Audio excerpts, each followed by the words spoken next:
ఆ ఎమ్మెల్యే తన వ్యవహార శైలితో వరుస వివాదాలతో తెరమీదకొస్తున్నారా? కూటమి అధికారంలోకి వచ్చాక కార్పొరేషన్ మొదలైన కుర్చీ వివాదం రాష్ట్రంలో రచ్చరచ్చ చేసింది. ఇప్పుడు స్వాతంత్ర వేడుకల సందర్భంగా కుర్చీ కోసం ఐఏఎస్ అధికారితో వ్యవహరించిన తీరు కొత్తగా ప్రోటోకాల్ వివాదానికి దారితీసిందట.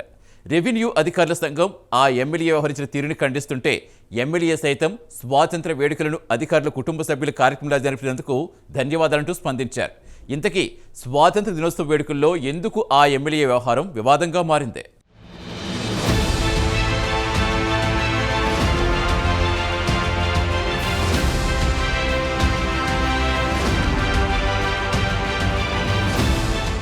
రెడ్డప్పగారి మాధవిరెడ్డి కడప అసెంబ్లీ శాసనసభ్యురాలు 2024 ఎన్నికల్లో వైసీపీ అభ్యర్థి మాజీ డిప్యూటీ సీఎం అంజాద్ బాషాపై గెలిచారు. అయితే మొదటిసారి కడప అసెంబ్లీ నుంచి విజయం సాధించిన మహిళా ఎమ్మెల్యేగా రికార్డు సృష్టించారు. గత 2 దశాబ్దాల తర్వాత Kadapa assembly segment Telugu Desam party గెలవడంతో మాధవిరెడ్డి మరింత దూకుడుతో వ్యవహరిస్తున్నారట. ఎన్నికలకు ముందు టీడీపీ సీనియర్ నేత అలంకాన్పల్లె లక్ష్మీరెడ్డితో మొదలైన వివాదం ఆ తర్వాత కార్పొరేషన్ జనరల్ బాడీ సమావేశంలో కొనసాగించారు. మేయర్ సురేష్ బాబును తన సీటుకే ఎసరు తెచ్చేలా చేసి ఫ్యాను పార్టీకి జిల్లాలో షాక్ ఇచ్చారు కడప రెడ్డమ్మ. ఈ వ్యవహారంతో కడప రెడ్డమ్మ ఫైర్ బ్రాండ్గా పేరు తెచ్చుకున్నారు. ఇదే ఫైర్ కొనసాగిస్తూ వివాదాలకు కేర్ ఆఫ్ అడ్రస్గా మారుతున్నారు. ఇటీవల వీఆర్ఓలపై తనదైన శైలిలో మండిపడ్డారు. ఇప్పుడు స్వాతంత్ర దినోత్సవ వేడుకల్లో జాయింట్ కలెక్టర్పై కన్నెర చేయడం తీవ్ర చర్చకు దారితీసింది.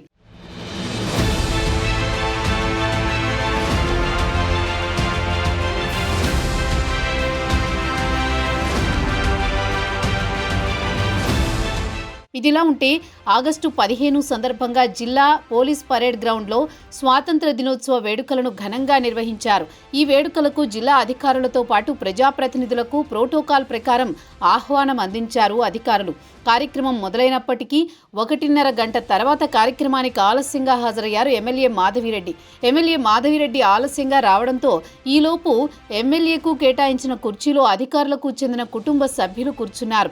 ఎమ్మెల్యే రాకను గమనించిన అధికారులు హడావిడిగా వేదికపై కూర్చోవాలని మరో కుర్చీ వేదికపైకి తెప్పించారు. జాయింట్ కలెక్టర్ స్వయంగా వచ్చి కూర్చోవాలని సూచించినప్పటికీ ఆగ్రహంతో ఊగిపోయారు ఎమ్మెల్యే మాధవిరెడ్డి. జిల్లా కలెక్టర్ కలగజేసుకుని కూర్చోవాలని సూచించినా తిరస్కరించారు ఎమ్మెల్యే. స్వాతంత్ర దినోత్సవ వేడుకల సందర్భంగా ఎమ్మెల్యే వ్యవహరించిన తీరు దుమారం రేపుతోంది. వేదికపై జిల్లా ఉన్నతాధికారులు, మంత్రి తప్ప ఇంకెవరూ కూర్చోడానికి వీలుండదు. అయినా అధికారులు వేదికపై కూర్చోవాలని సూచించడం కొత్త చర్చకు దారితీసింది. ప్రోటోకాల్ ఎమ్మెల్యేకు తెలియదా అని ప్రతిపక్షాలు ఆరోపిస్తున్నాయి.